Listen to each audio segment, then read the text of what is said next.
ఇది ఇదేంది కదా మార్నింగ్ అయ్యాక ఇది తీసి చుట్టే పట్టుకుంటా మార్నింగ్ అయ్యాక బాగా చేసుకోవాలి.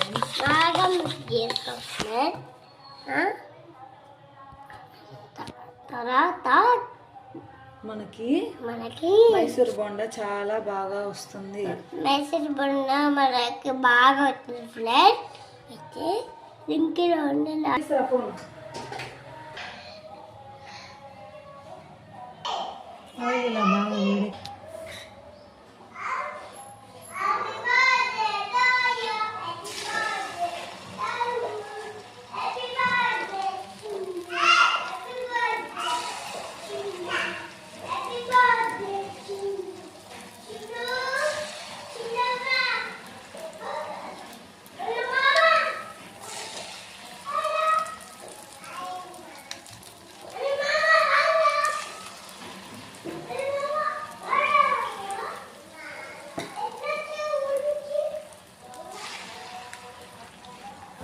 ఇలా రెండు వైపులా తిప్పుకుంటూ కలుపుకుంటూ 2 సైడ్స్ మంచి గోల్డెన్ బ్రౌన్ వచ్చే వరకు వేయించుకొని తీసి బయటకు పెట్టుకుంటే మనకెంతో టేస్టీగా ఉండే మైసూర్ బోండా రెడీ అయిపోతుందండి.